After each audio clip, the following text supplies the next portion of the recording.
Bonjour et bienvenue.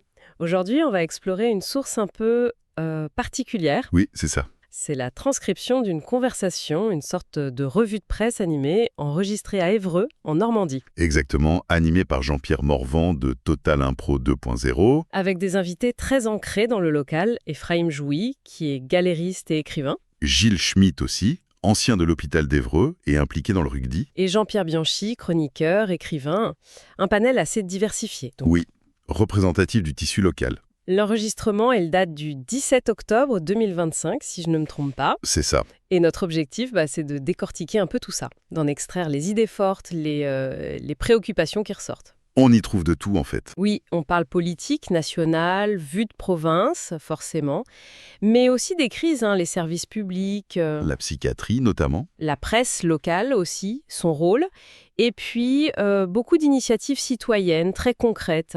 C'est ça qui est intéressant. Ça donne une bonne image, une sorte de coupe transversale de ce qui se dit, ce qui se vit dans une ville française comme Évreux aujourd'hui. C'est un bon résumé. Et la richesse de ce matériau, c'est vraiment ce mélange. On a l'actualité politique nationale, chaude, qui agite tout le monde, Oui, mais aussi des réflexions sur des sujets de fond, la santé, l'engagement. Et tout ça, c'est pas abstrait, c'est ancré dans leur vécu, leurs projets, en Normandie ou même dans les Yvelines pour certains. donc une perspective très locale sur des enjeux qui, au fond, nous concernent tous. Voilà, c'est un peu ça. Un condensé pertinent. Bon, alors attaquons le premier gros morceau, la politique nationale.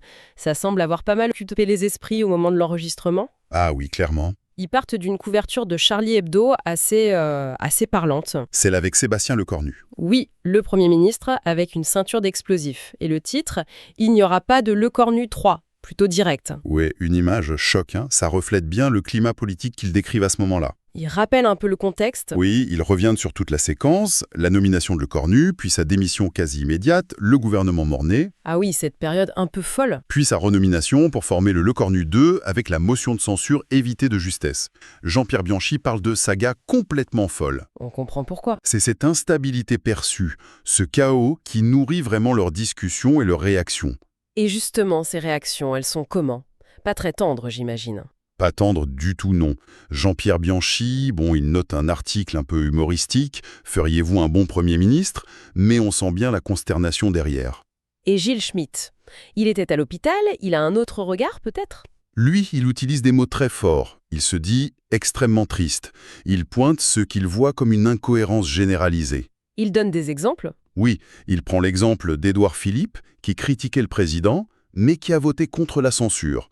Pour Schmitt, c'est un reniement des convictions. D'accord, c'est la question de la cohérence politique en fait.